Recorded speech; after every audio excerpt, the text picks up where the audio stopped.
Should be sub number 8 tonight. Black people agents against their own prosperity. This takes us to Twitter again.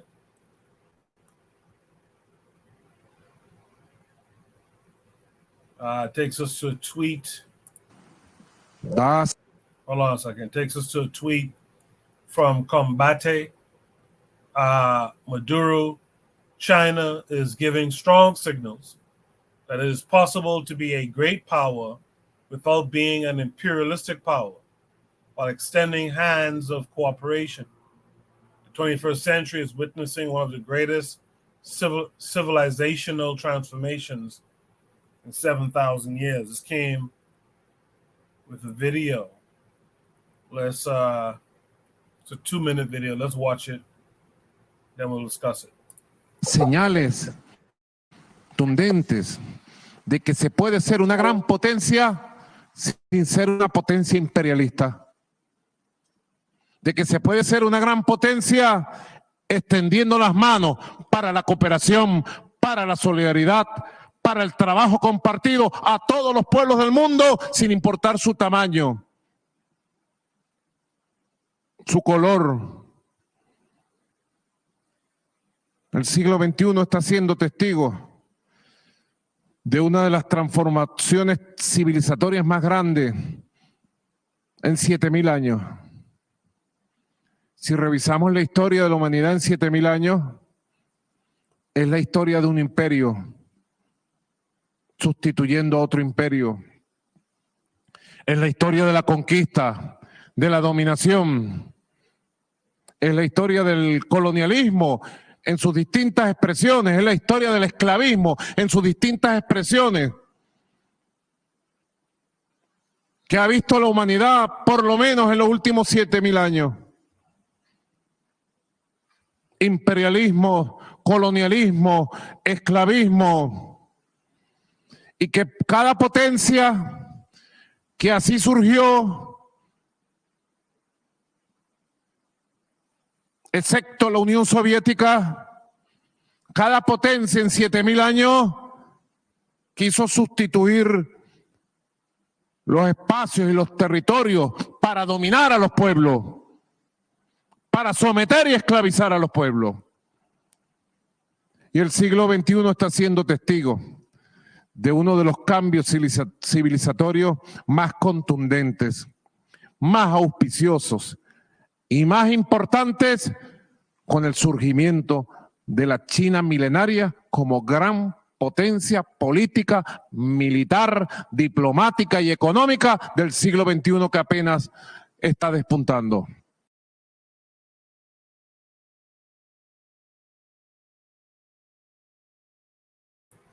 Very interesting. Very interesting. Very interesting.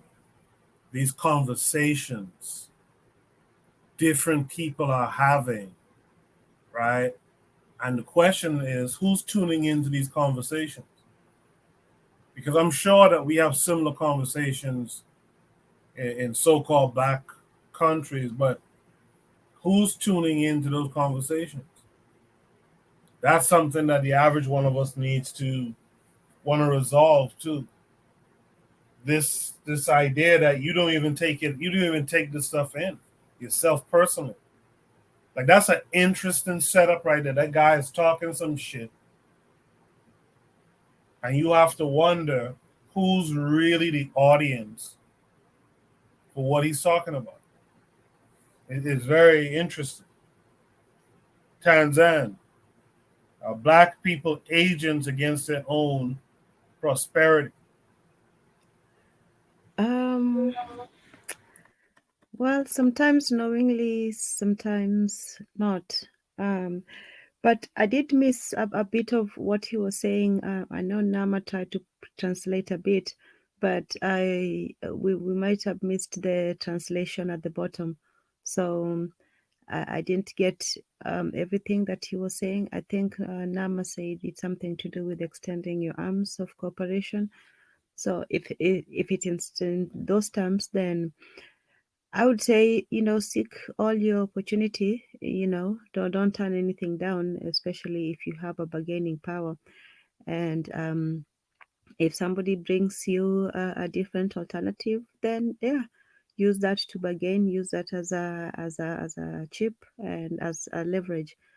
But if someone knows more about what they were saying, maybe they can also inform us. But yeah, I think that was the question. But yeah, I'm not sure if that was how it was framed. Yeah, when that happens, you guys should speak up. I was looking at the video from the YouTube page. I didn't notice. I saw the closed captioning. It was in red and white. It was in red and white letters. But when that happens, you guys got to say something. If you can't Yeah, see, sorry about that. yeah. I will But basically, he was kind of blowing China, kind of like one of those. To me, it's kind of like a puff piece, I guess, to get his people ingratiated with them. But he's basically saying how they are the next power, they're the next empire, and they did it not using the same ways that others have done in the past. And I guess that's what the prompt is tying into, is that you can ally with China, right? Get the benefits of what they're doing for soft power, and benefit for your people off of it, and not worry about them doing the same thing to you that previous folks did when they had those alliances. IMF fund and World Bank and all this old shit. So that's what I think the person is getting at with the prompt. And that's what the guy was talking about. The guy was really talking about the virtues of the next empire, China. Okay. Yeah, so I think it's just a matter of positioning, leverage, negotiation, and understanding, the new rules to the game, being ahead of it instead of being caught, by surprise. So if we really learn how to play the game, know what our strengths, weaknesses, what we can actually provide, what we can demand, also negotiating as a team instead of individual countries. So yeah, yeah. I'll end with that. I appreciate that, Tan. Let's hear from Mazuli. Mazuli, what say you? I don't know because I couldn't read the stuff number. All I heard was Spanish. But at the end of the day, this man, I don't know how if he means it. I know when people do that, it's usually their family and their friends who's going to benefit, and the people are still going to suffer. So all these men are cowards, man.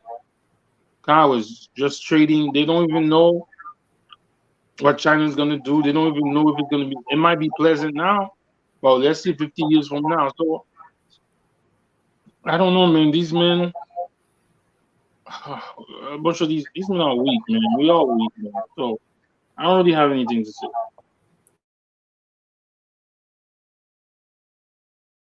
In the chat, Hashtag Podcast said most of this rhetoric simply reactions against the West. U.S. is done. You're seeing a shift in power. You can position yourself to gain power after the smoke clears, or you can be a victim. Now, my ex agrees with that. Trigger Happy wants to know what we think of multi polarity. Before that, though, Nama X said something I want to read. Yeah, he said, "Oh, trust me, I'm consuming this information." For some reason I missed it. He says he's consuming this information, this news weekly. So that's good to hear, because I wonder. Now that's good to hear from Nama X, but I wonder, what's the demographics of the people who are really paying attention? Who that guy's audience is, who he's being transmitted to directly. Like I wonder And I wonder how much are in that at all. Yeah, so who did I hear from this? Now that was Azuli. Let me hear from Kyle next. So this is a reaction to the United States losing its dominance in the world. So now China is stepping in to become the world's new leader. That's what it appears to me. And there was a humanitarian crisis in Yemen that was resolved by the Chinese. So the United States, with the Saudi Arabia, with the help of United States weaponry, was basically funding a humanitarian crisis in Yemen, and the Chinese helped negotiate a peace. So the United States doesn't like that. So China is taking steps on the world stage to become the new global leader. Its economy is due to surpass the United States soon. That's why there's a lot of saber rattling and talks of war with China. That's why there's a lot of fear mongering towards China, because China is going to be the next global leader, and the U.S. does not want to lose its position. So, since the fall of the Soviet Union in the 1990s, the United States has been the world's only superpower, and that is a situation they want to continue for all eternity. That's not going to happen. So the Chinese are building, bases, and they're trying to become more diplomatic without, the tactics that the United States uses: overthrowing governments, killing people, assassinations, none of that. Not to say the Chinese are necessarily the good guys in this, but they're even the deals the Chinese are making with African nations, they tend to be more, I don't know, fair. They're not taking advantage of them the way the Europeans are. So the United States is undergoing a change. They're no longer going to be the world's only superpower, and we have a world where there's multiple superpowers, and that is not going over well. And they recently did a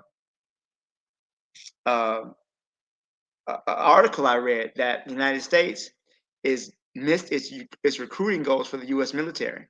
So a lot of young people who are leaving high school aren't fit for military service. So it's a mess right now. I personally, I don't see a problem with that. I believe that a multipolarity world is better for everybody. We don't need one country ruling and dominating everybody. But I think African people need to organize ourselves, because we don't want to be the continual underdogs. Whether the Chinese are better than the Westerners isn't really the point. We need to be able to determine our own actions and determine our own political goals and where our resources are going to be used for the betterment of our people. All right. So thank you so much, Kuka. I appreciate that, Carl. Did I hear from Real Black Gentleman on this one yet? No, I haven't spoken yet. Go ahead, Real Black Gentleman. Let's see. I mean, as far as the answer to the question, it's a mixed bag. I don't think that, there are some black people, some black leaders who have no sense of innovation, from an outside perspective. It's like their countries aren't known for like really doing big things. As far as like against our own prosperity, again, I'm not saying it's the people. I would never say it's like the masses, just because there's too much innovation that goes on just on a day-to-day basis, just trying to like get ahead, and just trying to, build a better plow, just trying to get better yield, just trying to get something better. Dan Goatee's, he's trying to bubble up and do what he's doing for better or worse. In Nigeria, people's trying to be industrious. So it's like, it's just a matter of true. I think that, it's difficult, because if I'm thinking about the world, I think that you really want to make sure that you have a strong like base. I think Africa can't do it in its fractured like state. China is a very large country geographically. Russia, the biggest country. The United States is the third biggest. These are big countries. Even Brazil's the fourth biggest country in the world, I think. Maybe it's the fifth. It's like the fifth biggest country in the world. Brazil's the fifth biggest country in the world. Like, these are huge countries with huge resources, to gather and to do stuff. Africa doesn't have that.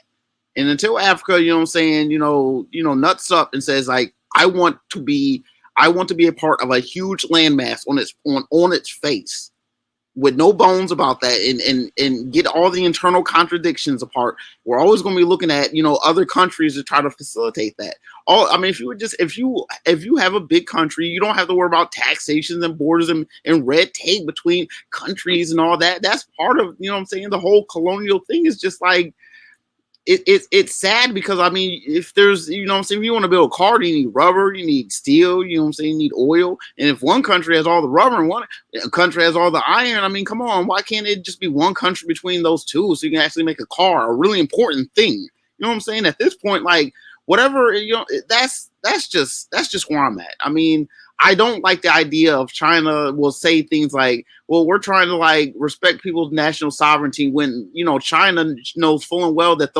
that national sovereignty was basically concretized by Europe. I mean, even China sends all it, China learned from the Europeans. All the peoples around the world send all the people the best schools in the United States and in Europe. They did that. That's the whole playbook. That's what African students do. That the rich Africans send their students all across the world to learn from white folks. And until African leaders, can have some pride and actually like have education, like just not really like not trying to have money for the sake of having more money than the next guy, and have a really, truly have a culture of like making sure that, if you truly like invest your money into active things, you will get your returns on your investment. You might not have actual cash, which I think, a lot of African nations have.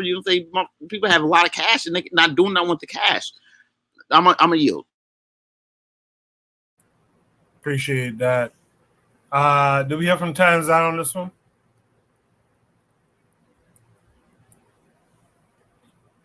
Maybe Tan stepped away. Yes, I did earlier. All right. That'll take us to Bwana Hagaziki. What say you? Yeah, so from what I could tell from this video and what's going on in global and international politics is that the world is shifting. You see a global power shift that's occurring right now.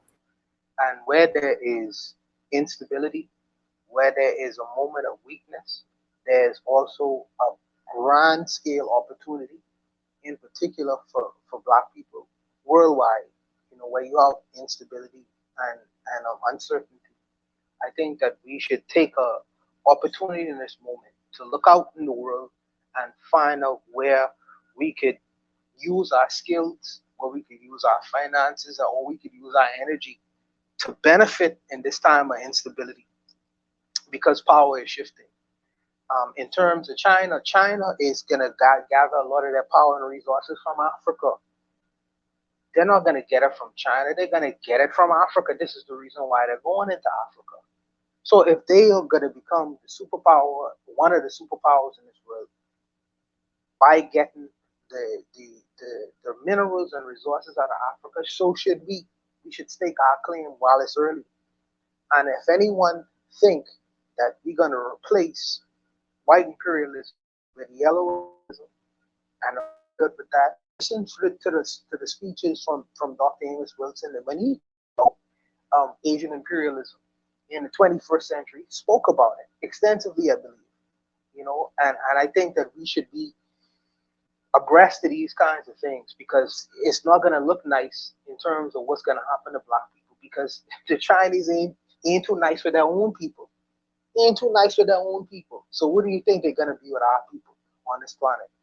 So I think that we should look around the world and take our own opportunities where we can find these kinds of things right now in the world. Since there's an opportunity that is availing itself, we can't just sit back and predict, okay, well, the yellow peril is going to come over and just take over, and we just sit back and just watch this happen while we stand to the sidelines and not participate and try to stake our own claim. I think it's an opportunity, and I think that we should take these kinds of opportunities where they exist in the world.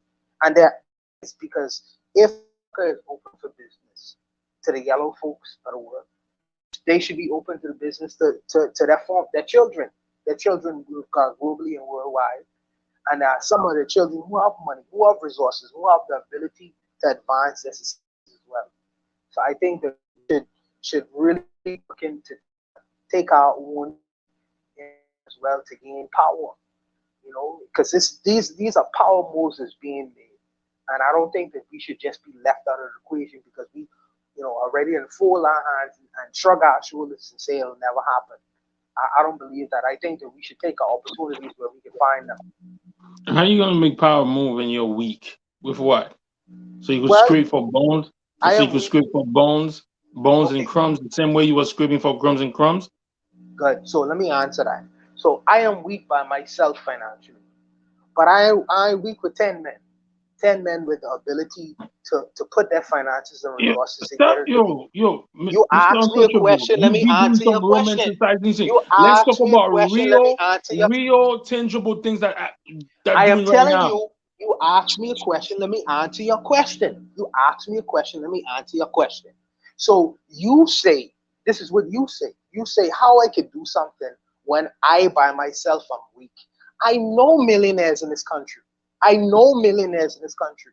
I just ain't sell them the idea of looking in other places of the world you know how much people come to me and say, give me an idea that I could put my money behind. You know, people have come to me and young men have come to me and told me that with money and means. You know what I mean? So, like I say, man, where we are is where we are. We just look at things differently. And I respect your position and I respect your opinion. But for me, I'm going to try to do something different. That's all I'm saying, brother. That's it. Shout out to Gas them up in the chat trolling. Shout out to Gas. Shout out to D Web from the Hot Shotty podcast out there. Having a conversation with Trigger Happy 262. Does anyone want to add anything else to this prompt? If not, let's go to Should It Be Solved number 9 tonight. Should It Be Solved number 9.